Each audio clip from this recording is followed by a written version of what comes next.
Boa noite, bora ver se eu consigo convidar o Joel Arruda.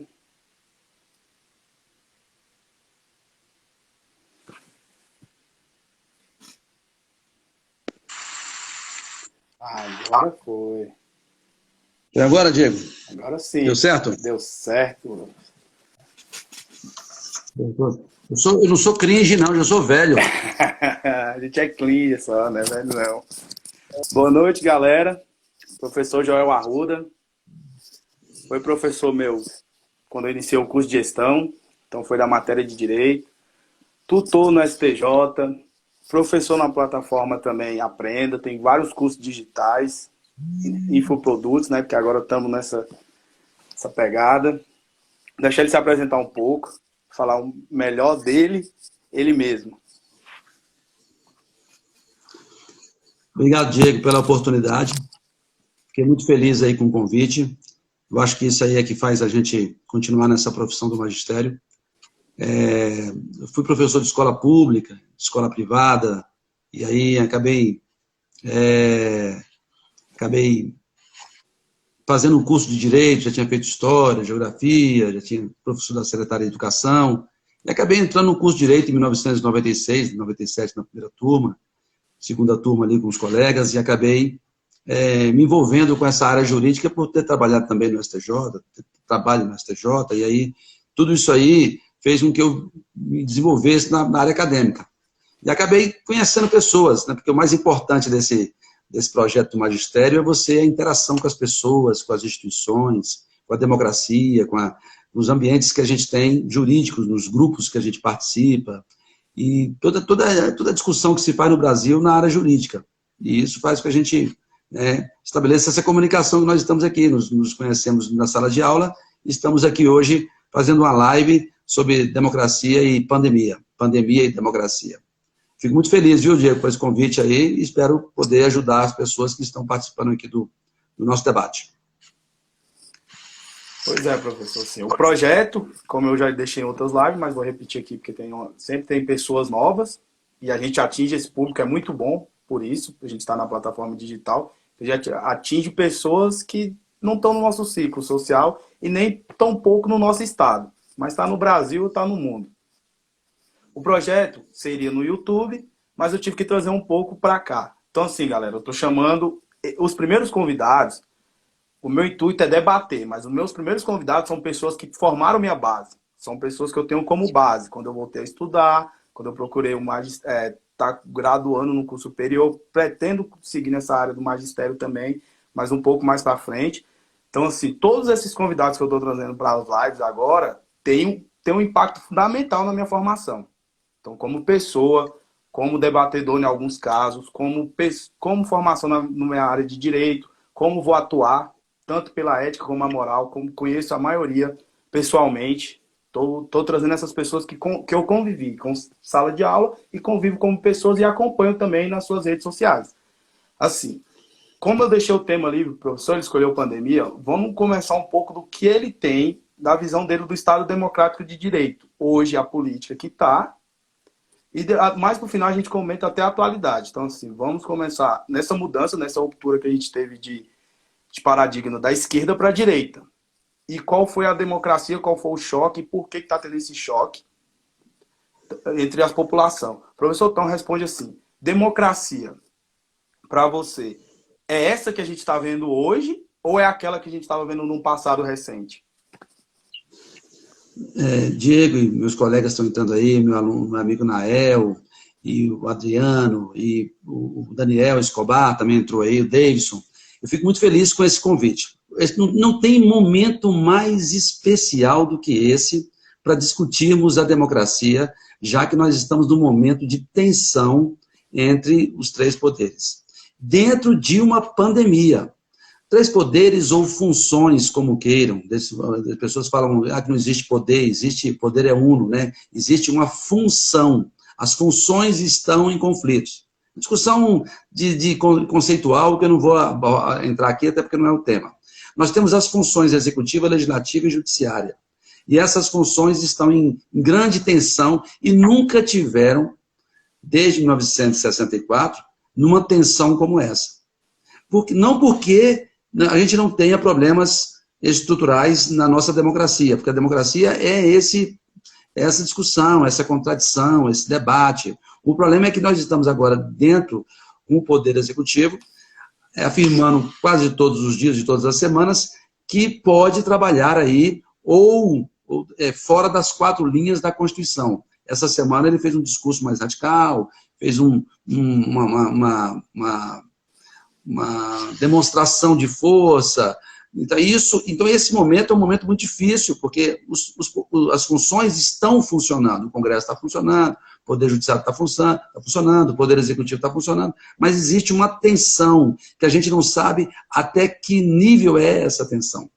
A gente não sabe até que ponto podemos chegar. E isso, a gente sabe que a democracia ela tem uma resiliência, mas a gente não sabe que nível é esse. O problema é que nós temos grandes problemas a serem enfrentados dentro de uma pandemia. A pandemia está aí. Nós estamos restritos, nós estamos com problemas econômicos, problemas trabalhistas, problemas de desenvolvimento, as escolas estão paradas, as universidades estão meio paradas, as coisas estão andando assim, ainda devagar. E nós estamos discutindo questões aí ligadas à manutenção ou eliminação da democracia. E isso é muito grave nesse momento. Nós estamos num momento que nós estamos, o presidente vem esticando essa corda aí para ver até onde ela vai. Só que dia 7 de setembro está vindo um movimento aí, parece, 7 de setembro, e muitas pessoas aí, o Sérgio Reis, Malafaia, chamando as pessoas para um debate aqui, sobre a questão da democracia. E a democracia, o Diego e meus amigos, as pessoas que estão assistindo essa live, ela é um exercício da contradição, dentro de um plano de respeito, entendeu? Então, quando eu não concordo com muitas decisões do STF, ou do STJ, ou do TJ, mas eu critico isso dentro de um plano de respeito. Eu posso não concordar com o STF, mas eu tenho o direito de criticá-lo dentro do mérito da questão. E não a vida íntima dos ministros, a vida pessoal. As mídias sociais, elas provocaram tanto uma democratização da participação das pessoas, como também uma capacidade de modificar a opinião ou de tensionar as contradições entre grupos que não são antagônicos. Por exemplo, numa situação de pandemia, todos nós estamos precisando de investimentos em educação, de investimentos em economia, de investimentos em plataformas, de investimentos em tecnologia. Então, isso não é uma plataforma apenas da esquerda ou da direita ou do centro. Nós elegemos um indivíduo de centro-direita.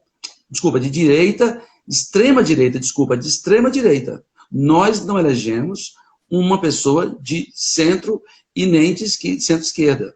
Nós elegemos uma pessoa de extrema-direita, que se construiu a sua carreira política numa extremidade.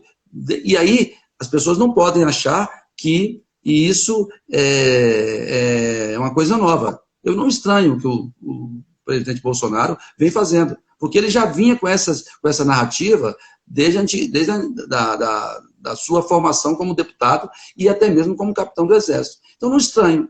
O que eu estranho é você não enfrentar a pandemia como deveria, e a pandemia vem trazendo para o judiciário várias questões. O Supremo nunca foi tão provocado o Supremo, e as pessoas falam que o Supremo está invadindo as competências do Executivo. O Supremo, por exemplo, na questão da competência concorrente, que é um caso muito comum aí, que todo mundo discute aí, o Supremo disse o seguinte: a União, Estados, DF, municípios estão aptos a enfrentar a pandemia. Naquele momento, o Executivo Federal não queria o fechamento, não queria o lockdown.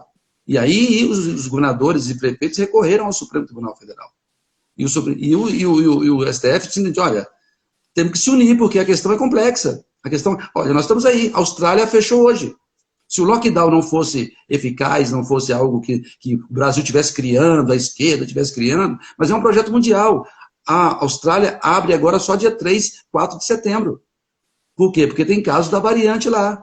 Então, a discussão sobre vacina. A questão da vacina, o Supremo enfrentou a questão da vacina. Ninguém é obrigado a tomar vacina. mas disse, vai sofrer consequências jurídicas. Não vai poder fazer concurso público, não vai poder viajar, não vai poder fazer uma série vai ter uma série de restrições jurídicas que o Estado vai criar para obrigar o indivíduo a vacinar.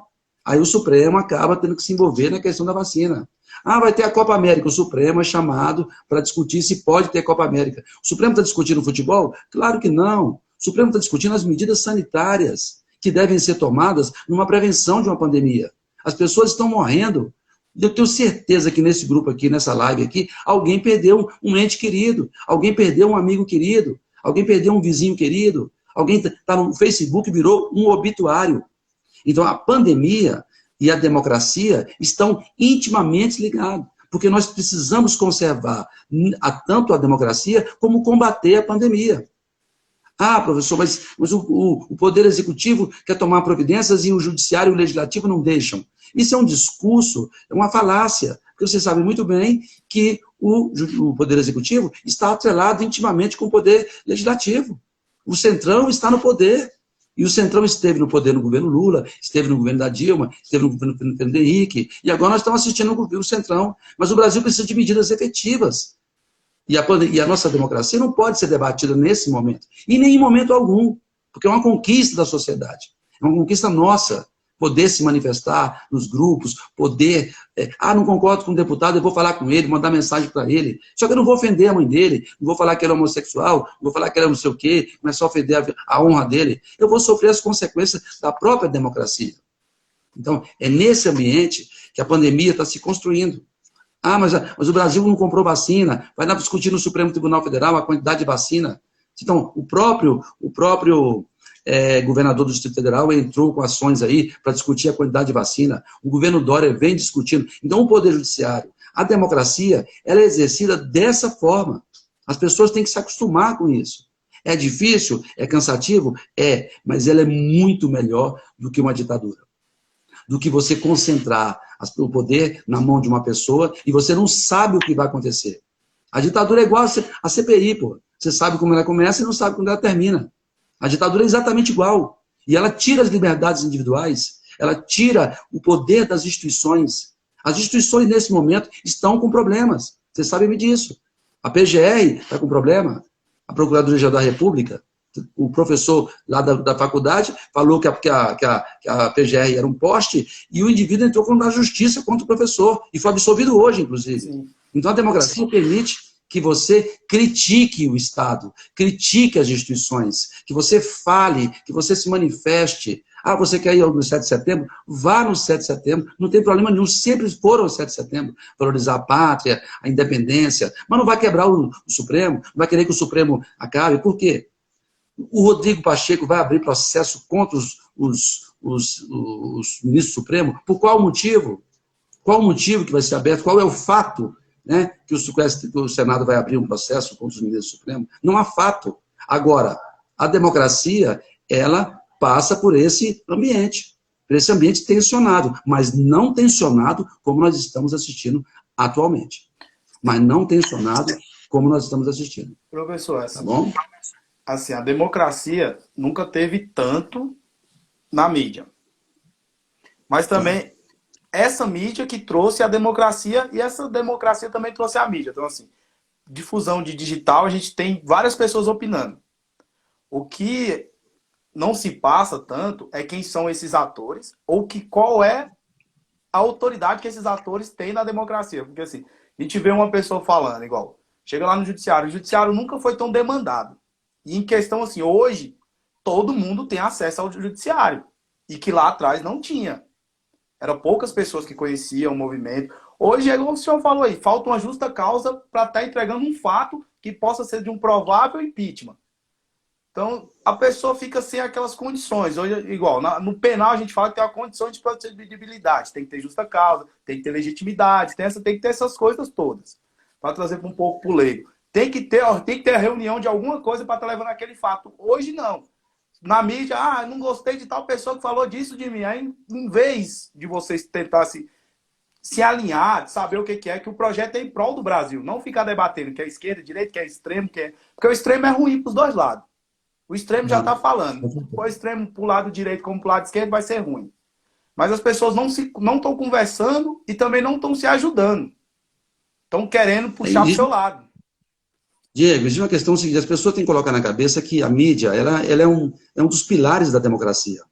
Só que a mídia, existe a mídia paga, existem as milícias digitais, a mídia, a televisão aberta, ela é paga também, ela é concessão pública.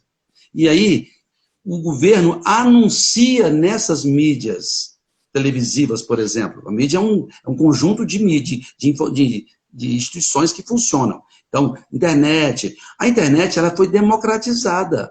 Só que ela é democratizada, mas existe pessoas que pagam o impulsionamento digital.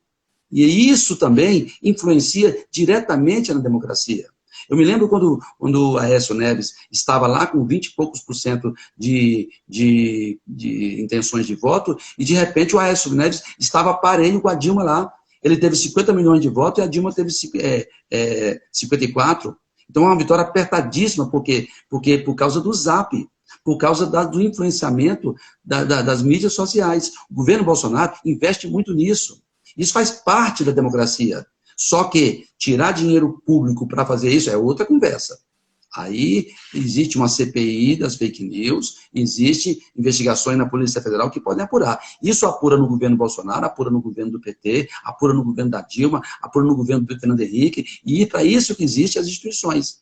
Só não pode as pessoas embarcarem no exercício da fake news, da mentira, e isso vai estragar a democracia. Porque a democracia, ela também... Vocês viram a invasão do Capitólio lá nos Estados Unidos. O presidente foi à imprensa e falou, olha, vamos fazer alguma coisa. O pessoal invadiu lá o Capitólio, invadiu o Congresso Nacional americano. E aí o que acontece? Gera uma série de problemas para a própria democracia americana. E aqui, nós queremos manifestação no dia 7, manifeste, não tem problema nenhum, vai para a rua manifestar, vai no Facebook. Agora você está lembrando que os direitos fundamentais, eles não são absolutos. Eles vão colidir. Alguém que se achar ofendido vai ter o direito de demandar você judicialmente. As pessoas pensam que a internet é um campo neutro, de imunidade parlamentar, de qualquer tipo de imunidade. Não existe isso. Você ofendeu a honra de alguém, você vai responder por isso. Eu posso discordar na democracia, eu posso discordar de tudo. Eu posso discordar da Bíblia, da Constituição, do Código Civil, do Supremo, do STJ. Eu trabalho no STJ, eu posso discordar das decisões do STJ, eu tenho direito, sou servidor público, sou servidor do STJ, tenho direito de discutir. Agora, eu não posso ofender o meu local de trabalho. Eu não posso ofender as autoridades. E a democracia não é assim. A democracia é óbvio que eu estou nervoso numa situação, tá, falei uma merda, beleza, posso pedir desculpa, posso pedir uma retratação. Agora, a mídia está aí para isso. A mídia está para isso. Agora, a democracia não é usar a democracia para fechar a democracia. É isso que, e uma narrativa onde coloca nós dentro de um cenário de conflito o tempo todo. Por isso que nós temos que buscar o consenso, buscar a conversa, buscar o debate. E aí, para isso que existe esse projeto, como você está fazendo aqui, onde você pode conversar e se expor às suas opiniões. Isso num ambiente democrático. Nós vimos na universidade, você veio da universidade, eu vim da universidade, a gente tem que debater, conversar, só assim nós vamos crescer e participar melhor do processo democrático, tá bom? O Estado democrático é para todo mundo. Vocês estão assistindo aí, os bolsonaristas, todos recorrendo ao STF para ficar em silêncio na CPI. Então, o Supremo não só serve aos interesses das mídias, da esquerda, não. O Supremo serve a todos. O Supremo ele conserva a Constituição. Só que ele é contra-majoritário às vezes. Ou ele é majoritário, vai depender da situação concreta. Agora, vai agradar um pessoal, vai desagradar outros. Nós temos que acostumar com isso. As decisões judiciais são assim. Elas agradam um e desagradam o outro. Porque nós temos sempre a bilateralidade nessas relações. Tá bom? Então, essa é uma discussão bastante complexa. Sim, mas assim, igual eu penso e falo, às vezes, ainda mais nesse lado pandêmico que a gente está vivendo. A democracia, ela está tão em ênfase que a gente deveria procurar se juntar em prol de resolver pelo menos esse pequeno conflito, pequeno não, que virou conflito mundial, que é a pandemia. Como lidar, como vacinar, porque assim, estão usando isso como uma arma. Ah, eu vou trazer vacina, eu vou ser eleito. Eu não vou trazer, eu posso não ser eleito. Ah, o Trump perdeu porque ele não fez isso. O Bolsonaro pode perder se ele não fazer, pode se reeleger se ele fazer isso, se ele não fazer aquilo.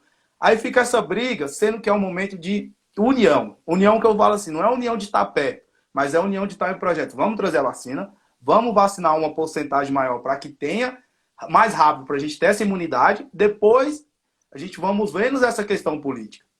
Porque, igual Diego, o STF foi eu concordo com demandar você. demais. Nós éramos para estarmos unidos nesse momento. Nesse momento, nós estamos perdendo vidas. Todos os dias morrem 900 pessoas, morrem 1.000 pessoas, morrem 5 aviões por dia. Eu sei que as pessoas estão sendo curadas, entendeu? Eu sei que as pessoas estão sendo salvas, e muitas pessoas, que o Estado está trabalhando, que os hospitais estão trabalhando, verdadeiros heróis, nós sabemos de tudo isso, mas nós estamos ainda numa pandemia, entendeu? Então, e é preciso que alguém lidere esse movimento para combater isso. Você está vendo os bares lotados aí, as escolas fechadas. Nós estamos assistindo aí vários locais cheios e as escolas fechadas. Qualquer país sério, qualquer país com objetivos determinados e delimitados, estaria fechando as escolas quando necessário, abrindo as escolas primeiro e depois abrindo os bares. Eu sei que precisa de emprego, eu sei que, você tem o seu salário. Esse discurso de debate não funciona. Nós estamos dizendo, é num ambiente coletivo. Nesse ambiente coletivo, a gente não pode pensar no que você pensa, o que eu penso. Porque nós estamos diante de uma pandemia, e na pandemia o interesse coletivo se sobrepõe ao interesse particular. Você acha que eu sou a favor de lockdown? Você acha que eu sou a favor do uso de máscara? Mas é melhor do que a intubação. O uso de máscara é muito melhor do que a intubação. E nós ainda estamos dentro de uma pandemia. Então, tanto executivo, legislativo, judiciário, o prefeito, todo mundo deve estar unido. Isso, agora só que na rede social, nós já estamos em campanha presidencial. É isso que nós estamos assistindo nas redes sociais. Nós estamos em campanha para presidente já, onde você tem um tensionamento democrático contra o processo de eleição, contra os governadores, de alguma forma, também participando desse processo, e aí você vê esse samba do crioulo doido no Brasil, e onde a quantidade de pessoas morrendo não diminui. Por quê? Porque não há uma ação organizada, e essa ação organizada só poderia vir do Poder Executivo. Só ele tinha ou tem os instrumentos democráticos para fazer isso, para coordenar os estados e também coordenar os municípios para poder combater essa pandemia. E, infelizmente, com todo respeito à opinião contrária, até porque eu não quero impor opinião aqui, o governo, o Poder Executivo, não fez o dever de casa. E aí nós precisamos recuperar o tempo perdido para enfrentar essa pandemia daqui para o final do ano, para ver se a gente diminui a quantidade de pessoas, cria emprego, cria startup, volta às escolas, faz com que a gente volte pelo menos uma normalidade amena, mas pelo menos um pouquinho de normalidade para a gente poder avançar. Então, a gente, pelo contrário, quer impor as ideias perante as pessoas. O ambiente não é esse. Porque a democracia é a convivência dos contrários, é a convivência pacífica das pessoas que pensam diferente. Porque ninguém é igual a ninguém. Então, hoje nós estamos, infelizmente, dentro de um processo eleitoral antecipado. Mas quem antecipa esse processo eleitoral são os atores políticos, que antecipam o processo eleitoral. Quando você chama uma discussão de voto impresso, quando você chama uma discussão de impeachment do ministro Supremo, quando você chama uma discussão sobre lockdown, quando você chama uma discussão que não tem razão, porque a ciência é que nos orienta. Se eu não me oriento pela ciência, eu vou me orientar pelo quê? Se eu não vou vacinar, você vê a dificuldade que é para vacinar. E, paralelo a isso, para encerrar um pouco minha fala, para não deixar que as pessoas participem também aí de alguma forma, nós estamos numa guerra, nós estamos vendo uma guerra no Afeganistão. Sim. Nós estamos assistindo uma guerra, onde as pessoas estão sendo jogadas de um avião, cenas fortíssimas. Nós estamos diante de uma guerra mesmo. São cenas que chocam a gente. No terceiro milênio, nós estamos assistindo aí. Agora, pergunto, professor, quem é o culpado de tudo isso?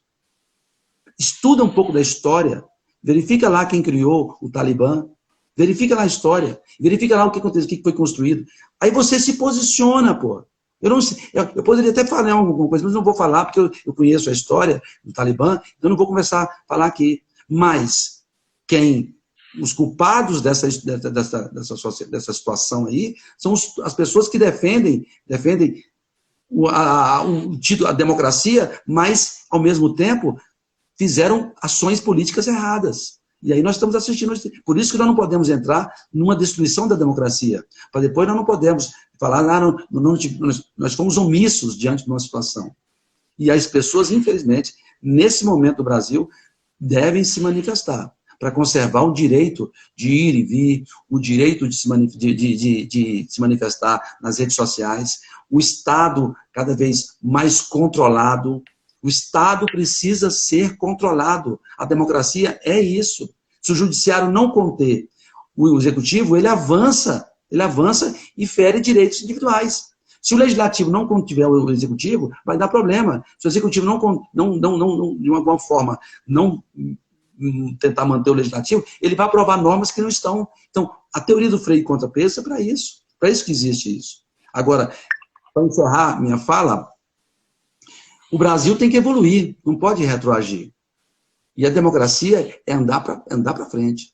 Por isso que eu estou participando desse projeto aqui, para tentar me manifestar, para tentar ser ouvido e fazer com que as pessoas também sejam ouvidas. Essa é a mais importante nesse momento. Ah, mas a rede social está fazendo isso. A rede social é importantíssima, não tenha dúvida. Mas ela não pode ser um condutor de destruição do Estado Democrático de Direito. Tá? Nos Estados Unidos, o Facebook, o Instagram, caçou a conta do presidente da República Americana. Isso quer dizer o quê? Ninguém está acima da lei. Eu não posso ficar divulgando que vacina faz mal no meu Facebook. Eu não posso fazer isso. Alguém pode ter um problema com a vacina? Sim, mas deixa a medicina responder isso aí primeiro, para depois a gente começar a conversar ou primeiro propagar coisas que não são verdadeiras. É nesse contexto da democracia, Diego, que se constrói esse ambiente aqui. A gente pode falar até um pouco da geopolítica, porque assim, as pessoas não entendem ou não compreendem um pouco o que está passando, igual no Talibã. O problema do Afeganistão não é o problema do Afeganistão nesse momento, é o problema do mundo. Nesse momento agora o mundo tem que parar e ver a barbaridade que está acontecendo lá, para não falar outro nome pior. Porque aquilo ali vai se tornar um genocídio.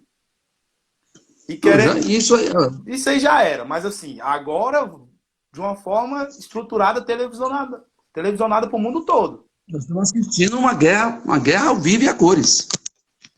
Viva a cores. Por quê? Porque lá não vai ter democracia. Não vai ter. E as pessoas estão saindo de lá por causa disso. Porque o Estado, ainda teocrático, porque o Talibã é um Estado teocrático, ainda orientado por deuses, entendeu? E aí, o que vai virar? Entendeu? É isso que eu estou falando. Se a gente brinca com as nossas instituições que foram construídas de forma, num processo histórico complexo, né? Professor, mas podia ser melhor. Mas é o que nós temos hoje.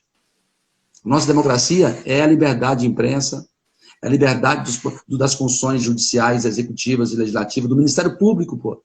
Cadê o Ministério Público? A AGU fazendo o papel dela, e não a gente está todo mundo cooptado para tentar atingir seus interesses privados. É isso que nós estamos assistindo no meio da pandemia. No meio de uma pandemia, nós estamos numa crise política. No meio de uma pandemia, nós estamos numa crise econômica. Estar na crise econômica é natural, porque nós estamos na pandemia, pô. Está afetando todos os países. Agora, aqui, tudo está sendo agravado pela crise política.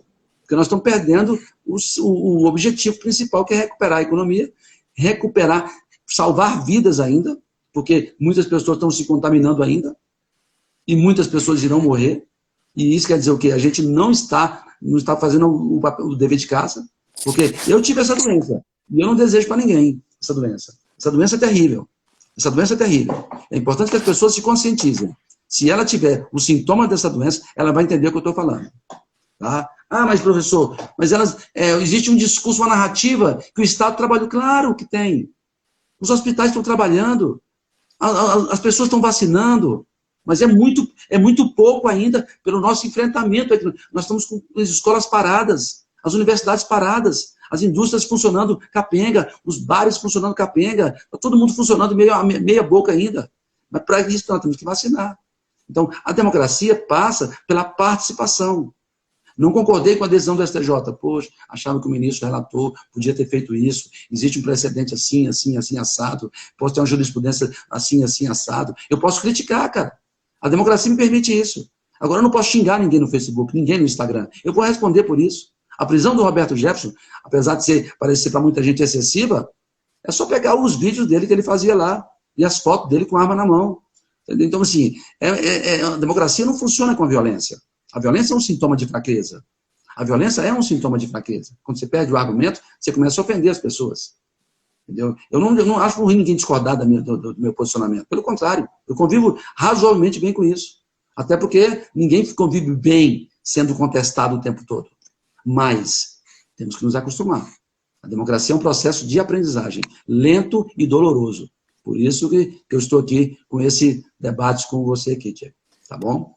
Nesse caso, igual a educação, nesse sistema pandêmico que a gente está vivendo, nessa pandemia, que parou tudo, não procurou de alguma forma, até assim, nessa parte de graduação, nível superior, foi aquela transição tranquila, porque já tinha um sistema EAD sendo implementado e que funcionava. Na parte fundamental do ensino fundamental, nem tanto, do ensino médio, nem tanto também, não se falava, tinha um projeto ali, mas não se falava tanto. No ensino infantil, então, nunca se falou, nunca vi tantos pais falar assim, eu preciso mandar meu filho para a escola. Porque a educação, querendo ou não, é um sinal de educação fora de casa e é um momento que os pais também realinham todo aquele projeto de educação que eles têm para os filhos e que o mundo também desenvolve. Essa parada pode custar caro para a educação daqui a uns 20 anos. Eu poderia falar aqui sobre educação pública, eu trabalhei na escola pública, trabalhei na escola privada, então é muito complicado. Esse tema é um dos mais complexos que nós temos, porque uma escola, para funcionar hoje, ela demanda um investimento absurdo, porque são mais de 600 escolas só no Distrito Federal. Então você, para fazer uma escola dentro do protocolo hoje, você tem que gastar muito dinheiro. E você vê muito bem que o Ibanez, por mais que ele tente, ele não tem aquela vontade política de fazer. Porque a escola pública já era para estar funcionando muito tempo aqui no DF. Agora que nós estamos planejando voltar à escola pública aí, ainda no sistema híbrido. Só que isso, as crianças estão perdendo o vínculo com a escola. O que é o vínculo com a escola? É a rotina de estudos, a rotina de leitura, é o ambiente escolar, é a interação. Tudo isso aí, nós vamos colher frutos até psicológicos dessas crianças que não tiveram o período de 14, 15 anos fora da escola. Crianças com 11, 12 anos fora da escola, crianças com 7 anos no processo de alfabetização fora da escola, que deixaram de aprender as coisas. Isso quer dizer o quê? Nós estamos discutindo o voto impresso. Diante de uma gravidade das escolas, escolas fundamentais sem aula. Então é muito complicado isso. Nós, professores, nós ficamos dentro de uma trincheira, pô. Porque todos os nossos discursos é de esquerdista. Porque se eu sou professor, eu sou esquerdista. Se eu não concordo com o governo, eu estou contra o governo. E a minha função como professor é sempre levantar essas questões para que isso melhore os investimentos, para que isso melhore a formação de professores, para que a gente volte o mais rápido possível. Estou com meu filho de 14, 15 anos aqui, sem escola, pô. Ele perdeu o vínculo, cara. Ele está na escola pública, mas está tendo a escola tentando, fazendo esforço, mas não é a mesma coisa. É totalmente diferente. E o prejuízo, como você falou, é daqui a 15 anos, 20 anos. Fora os problemas psicológicos que essas crianças vão enfrentar. Tanto no processo de aprendizagem, como no processo psicológico, de formação da sua personalidade. Entendeu? Então é por aí. É nesse contexto que a gente está discutindo aqui. Tá bom? Entendo. Pegar uma parte também, aí vem projeto de educação, que não se discute. Hoje a gente não vê o legislativo falando em projeto de educação. O repasse para a educação está cada vez menor. Então, assim, tem que ter muito do estudante. O aluno hoje ele tem que ser um estudante iluminado pelas ideias de Platão e Aristóteles. Lá no tempo da caverna. Tem que questionar a todo tempo, a toda hora, pela vontade própria. Na formação do ser humano, lá no tempo da...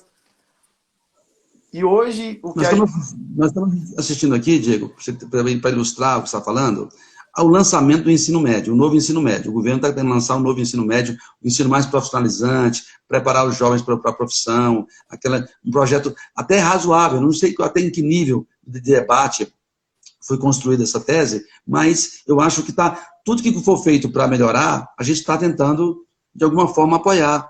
Agora, as ações não podem ser localizadas, elas tinham que ser estaduais, municipais, federais, juntas, coesas. Hoje, o Ministério da Educação conseguiu reunir 10 universidades numa reunião, 16 universidades numa reunião, são mais de 76 universidades. Aí o ministro fala que o reitor não pode ser esquerdista, que o reitor não pode ser o quê. E aí o pior é que a coisa não anda. E as universidades públicas estão ainda sem aula. Dando exemplo da situação. Ah, é online, mas não é a mesma coisa. Por mais porque muitas pessoas estavam preparadas para o EAD, mas muitas pessoas não estão.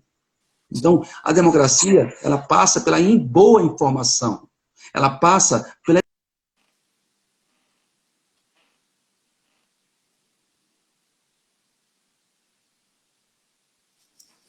Aqui. Voltou, se volta.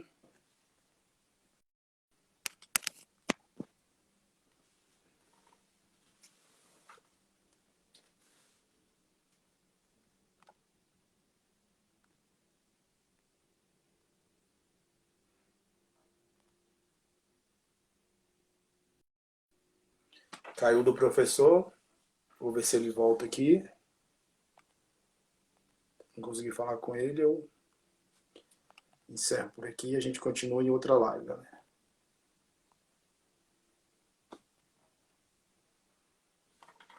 Solicitação, deixa eu ver se eu consigo que ele entre.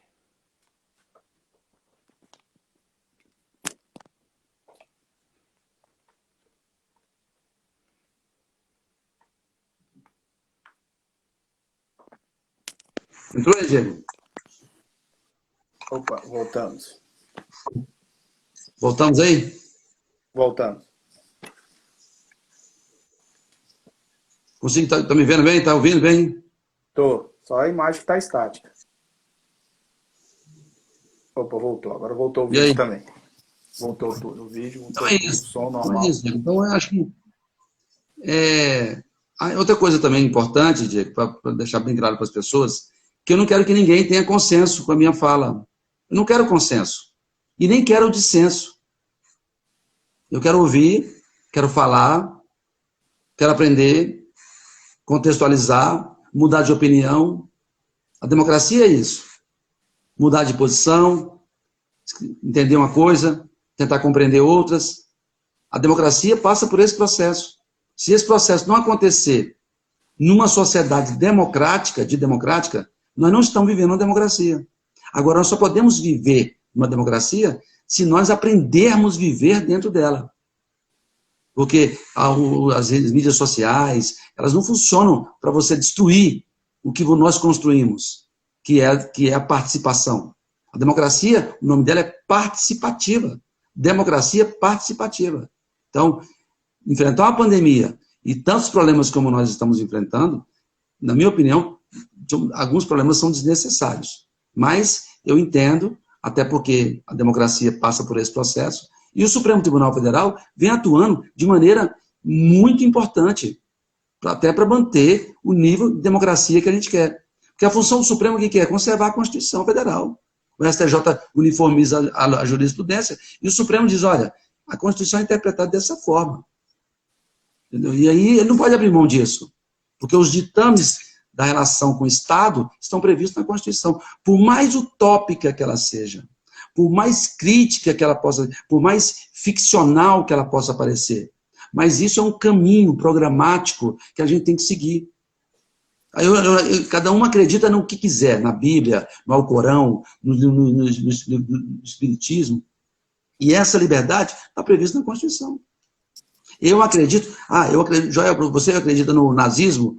Não, não é minha praia. Joia, mas eu acredito. Pô, bom para você. Contanto que você não pratique, sabe como é que é? Contanto que você não coloque em prática as suas ideias, porque as suas ideias nazistas vão ofender as liberdades individuais. Então você pode pensar, ninguém é proibido de pensar, mas você não pode externar tudo que você pensa. E a gente também não pode apagar, né, professor? A gente também não pode apagar, lembrando as coisas horríveis. Porque chega num certo momento que estão querendo apagar tudo. No Brasil nunca se viu tanto falar Mas é a pós-verdade. É a pós-verdade.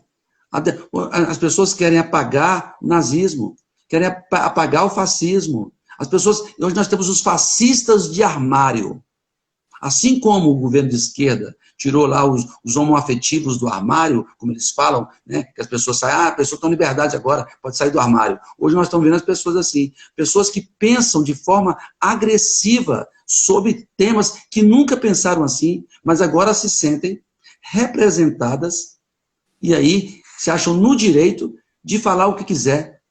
de ofender quem não pode.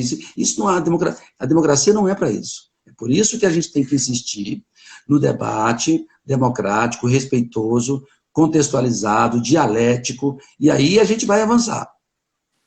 Se a gente não fizer isso, não conservar o patrimônio que nós temos, é a democracia. A pandemia nós temos que acabar. Então a relação pandemia e democracia, elas são antagônicas.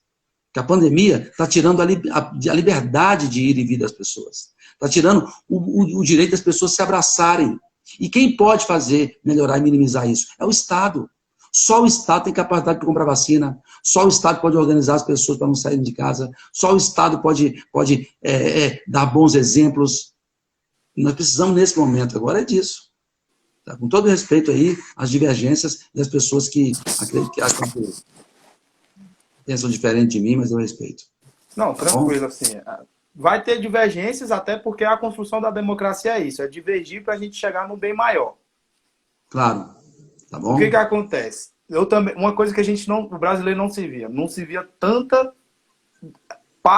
ativismo político dos poderes. Tanto o legislativo quer ser o ator principal, como o legislativo tem as suas peças, não estou aqui generalizando, mas tem suas peças. Tanto o judiciário, legislativo e executivo. Agora, professor, vamos pegar assim. Um crime no Brasil, o Mensalão. O Mensalão foi investigado 7 anos depois. Pegamos a Lava Jato, 2014, começou a ser investigado em 2017, casos que eram anterior. Na pandemia dessa vacina, foi tão rápido o ativismo político em cima disso, que hoje a gente tem uma CPI da vacina que ainda estamos atravessando uma compra de vacinas. Então, não sei a que ponto tem esse problema de compra de vacina tá errado ou não tá, até porque o executivo tá ligado ao extremismo de querer se manter no poder, que não fiscalizou, que não teve, o judiciário não teve participação, porque ele só participa quando ele é demandado, e até então ele não foi demandado nessa questão de compras, né? Foi demandado na questão de o que o Estado poderia fazer ou não. E o executivo, junto com o legislativo, que era para trazer recurso, porque se fala tanto em economia também, não economizaram, não deram oportunidade, porque a gente tem cientistas bons também no Brasil, não deram oportunidade para que pudesse fazer essa vacina aqui, ou se deu, tirou também essa autonomia, ou não testou e preferiu ficar esperando uma posição de fora. E nessa posição de fora não se precaveu. Fundamental a sua fala em relação a essa questão, esse debate complexo das vacinas. Nós temos que colocar na cabeça que esse processo de construção da vacina, ele foi um processo mundial, ele não foi só brasileiro. Então as coisas não funcionaram só aqui. Pelo contrário, elas estão funcionando ainda. Nós estamos estudando os efeitos da pandemia. Nós estamos estudando os efeitos do coronavírus. Nós estamos dando agora, hoje, por exemplo, o Ministério da Saúde, junto com a USP, eles vão começar um projeto para saber se vai precisar de uma terceira dose, uma dose de reforço. Então, os estudos estão acontecendo. Beleza, número 1. Agora, a CPI, ela foi aprovada, ela preencheu os requisitos, que são as 27 assinaturas e o direito das minorias. CPI, quem tem que combater é o Poder Executivo, quando ele tem a governabilidade, onde ele, de alguma forma, faz com que a coisa não aconteça. E ele não conseguiu fazer isso no Senado, e a CPI foi instalada. Mas a CPI é um instrumento constitucional de investigação, cara. E quer queira ou quer não, ela vem descobrindo coisas que a gente não sabia. Entendeu? Eu posso colocar para você aqui vários fatores, vários fatos que a CPI elucidou, de alguma forma inibiu, porque você sabe muito bem que licitação não é brincadeira, e a compra de vacinas envolvia milhões de dólares, vacina não é barato, é a compra internacional. Então, você sabe muito bem que os ministérios, as licitações, por mais que a gente mude a lei de licitações, ela tem que ser acompanhada, fiscalizada, o gestor do contrato, o CGU, o TCU. Porque corrupção, Diego, na democracia, todos os países têm corrupção. Todos. O que nós temos são níveis de corrupção diferentes. Então, o combate à corrupção é um enfrentamento de qualquer Estado. E ele só vai melhorar quando nós trouxermos mais transparência.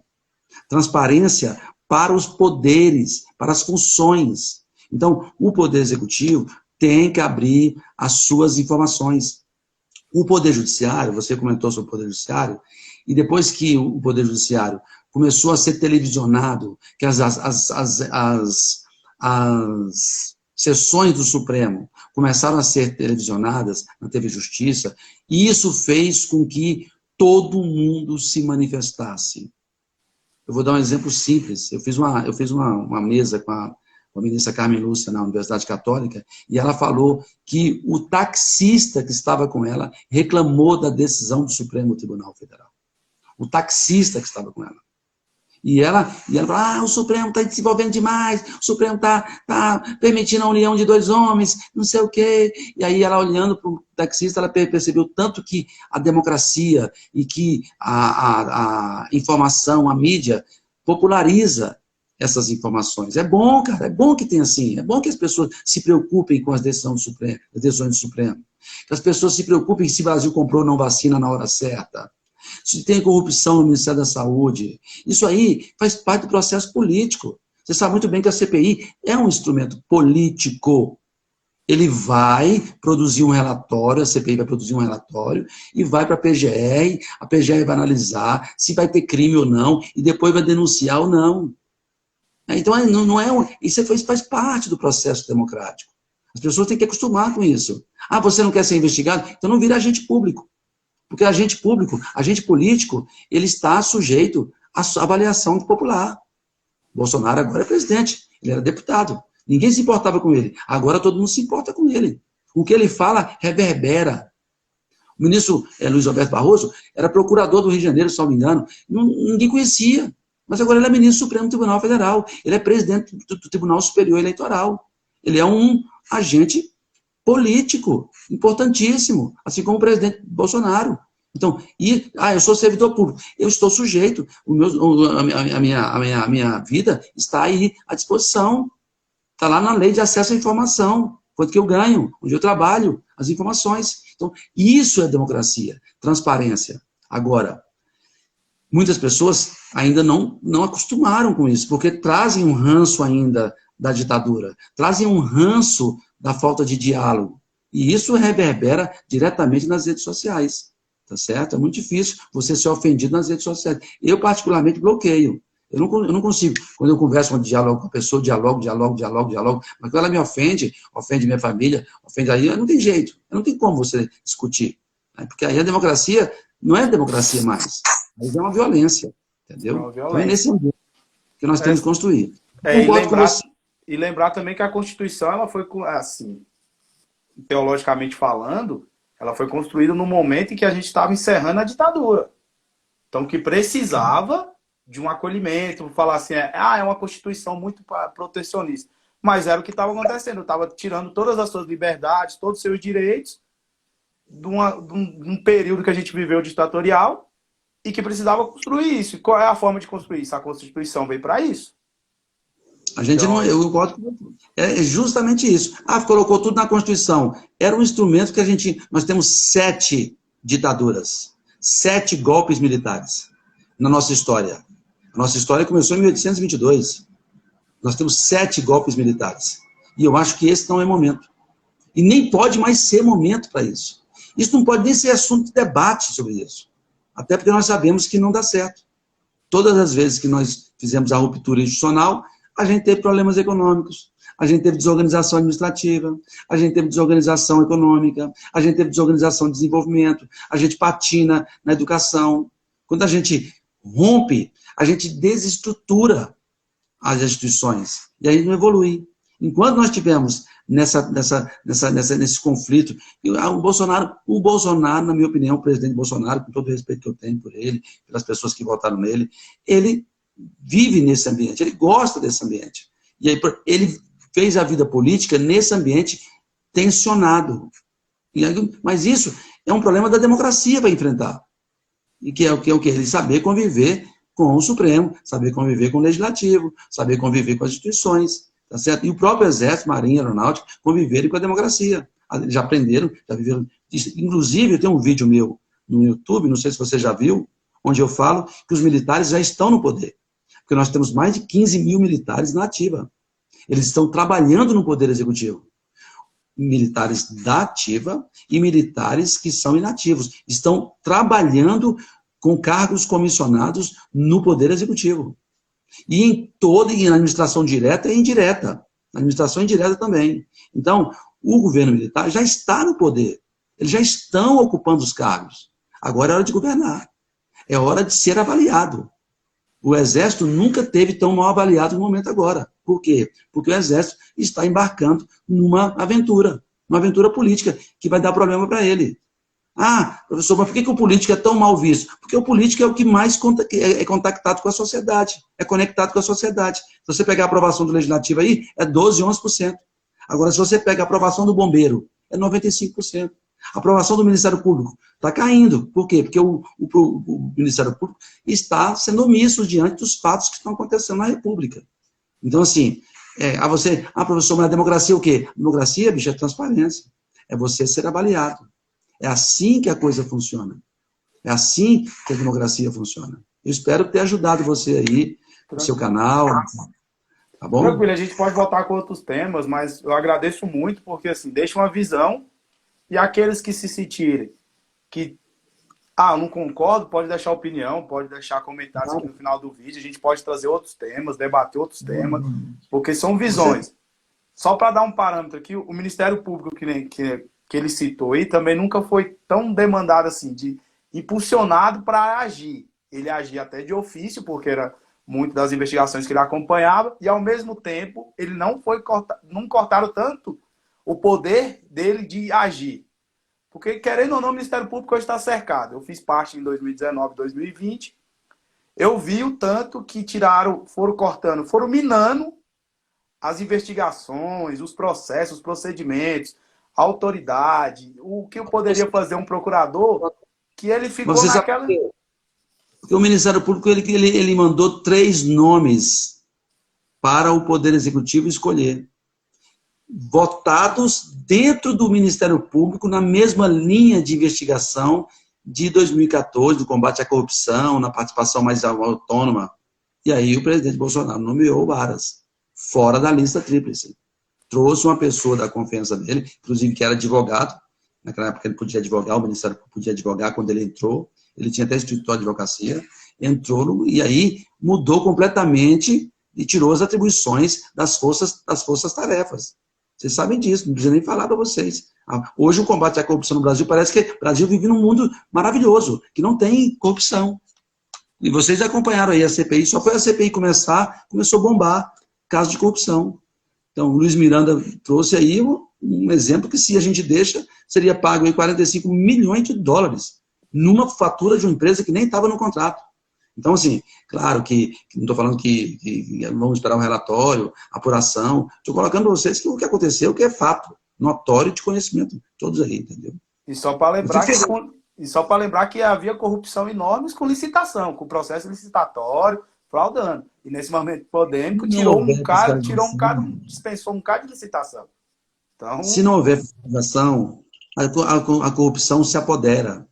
Tem que a CGU participar, a licitação tem que ser aberta. Inclusive, eu estou fazendo um curso aí das modificações da nova lei de licitações. Deve entrar na plataforma Aprenda aí, daqui a umas 2 semanas deve estar pronto. Porque demora um pouquinho, porque eu vou falar sobre uma lei que ainda nem pegou ainda. As pessoas estão aprendendo a lei, porque vai mexer na transparência das licitações. Quanto mais transparente, melhor. Quanto mais aberto o sistema, melhor para a democracia. Agora, se fechar, professor, mas na ditadura, meu pai falou que na época que nós vivemos a ditadura, foi tudo ótimo, você não sabia de nada. Você não tinha informação, você não tinha Polícia Federal, você não tinha imprensa livre, você não tinha nada. Como é que você ficou sabendo das coisas? Mas não morria criança assim, não. Morria. O pai não matava a mãe, matava, só que você não sabia. Ninguém sabia de nada. Entendeu? Então, não tinha tanto menor na rua, não tinha, eram tudo mortos. Você sabe muito bem disso. Não tinha liberdade nenhuma. Então é diferente, então. Agora, vamos avançar. Não vamos retroagir. É nesse contexto que eu participo dessa live aqui, para chamar as pessoas para preservar o patrimônio que nós temos. O maior patrimônio que nós temos no Brasil hoje, além de toda a riqueza do Brasil, de um país maravilhoso que nós somos, é a democracia. Que ela é uma herança não só do Brasil, É uma herança dos países civilizados, dos países ocidentais, dos países desenvolvidos. Todo mundo quer ir para o exterior para quê? Para viver uma democracia, quer mudar para lá, quer morar na França, quer morar na Suíça, quer morar na Suécia, na Dinamarca. Por quê? Porque você tem uma sociedade civilizada que convive bem com a democracia, convive bem coletivamente. E é isso que eu quero para o meu país. Meu país, ele é muito bom, ele é maravilhoso. Eu não vivo a síndrome do vira-lata, não. Eu acredito muito no meu país e nas suas riquezas. Para isso, eu tenho que acreditar na nossa democracia. Eu tenho que acreditar que eu posso mudar o STF pressionando o STF, reclamando do seu posicionamento, mas nunca ofendendo a instituição. Nunca querendo que a instituição seja fechada para alguém colocar os ministros lá dentro. Quem eles querem que fique lá. Ah, mas quem colocou foi o PT, foi o PMDB, foi o PSDB, foi o Bolsonaro. Esse é um processo político natural. Natural. Isso faz parte. Quem tiver influência política vai chegar ao Supremo. Quem não tiver influência política não chega ao Supremo Tribunal Federal. Isso faz parte. Ah, vamos mudar a Constituição. Numa nova Constituição. Uma nova Constituição nós vamos mudar. Mas enquanto for, o sistema político for assim... Professor, mas como é que é na Suprema Corte norte-americana? Tem indicação. O Trump colocou a mulher lá e acabou. Alguém reclamou? Chiou, mas a mulher está lá. Agora ela fez alguma coisa contra os Estados Unidos? Não. Está lá. Ministro. Ah, o ministro, o André Mendonça foi indicado. Deixa. Qual o problema? Não é procurador da Fazenda, é evangélico. Ah, mas não, deixa ele entrar. Qual o problema? Faz parte da democracia. Ah, indicou o Toffoli. Deixa. Deixa. O Toffoli não é bom? Ah, mas não é bom não, professor. Como é que não é bom? As pessoas gostam de julgar as outras pessoas. Agora, você tem que conhecer primeiro como é que funciona. Tá? Dá um exemplo, né? Só para vocês terem uma base. Sim. Muito obrigado, Diego, por tudo. Obrigado, vamos encerrar. Valeu. Agradeço a todas as pessoas que participaram dessa live aí. Agradeço o Diego que me convidou. A Patrícia acabou de entrar aí. A May está participando agora aí. Eu fico muito feliz com as pessoas que estão entrando aí Mas aí a gente vai ter outras oportunidades, outros temas a serem enfrentados. Inclusive, as pessoas podem dar sugestões para você sobre temas que a gente vai fazer questão de desenvolver aqui na nossa live. E eu sempre deixo gravado, professor. Então vai ficar, a gente vai ter nesse material acesso e a gente vai ter essa informação e essa formação. Depois você disponibiliza para mim, se você puder, tá bom? Tá bom. Eu fico feliz em poder compartilhar, colocar lá no meu canal, que agora o mundo é aqui. O mundo também, o mundo virou meio digital, né? Tá bom? Então, obrigado por tudo. Estou chegando no trabalho também, estou meio cansado. Obrigado por vocês assistirem essa live. Obrigado, Diego, pelo convite. E passo a palavra para o Diego para ele fazer os encerramentos. Muito obrigado, galera. Então, é isso. Comenta, curta. Se vocês precisarem, tem aí cursos na plataforma Aprenda do professor. Então, tem Direito Constitucional, Direito Administrativo. São vários cursos com preço acessível. Eu entrei lá, olhei. É um preço de R$20. Então, você vai tendo tanta matéria para estar estudando. A galera que faz concurso, a galera que está em formação no curso. Terminou de assistir, você emite o certificado e baixa o material que tiver lá. A vantagem é essa. Então, você ainda vai ter o material e o certificado. Então, para a galera da graduação aí, que precisa de horas de certificado, de horas de estágio, sabe que na formação de direito tem que ter, já tem um curso. Além de estar aprendendo uma nova matéria que pode ser seguir nessa profissão. É igual eu falo, hoje eu estou tentando fazer nessa área digital e advogar nessa área digital. Mas você que quer ir para um Ministério Público, quer ser um procurador, um promotor, vai ter que prestar concurso. Prestando concurso, tem que saber a matéria de cor e salteado. Muito obrigado, professor. E vamos lá, galera. Um abraço. Siga também o Joel Arruda. Participando aí, tá? Pode mandar meus contatos aí, depois fazer os seus comentários aí. Muito obrigado por tudo, foi um prazer. Tchau.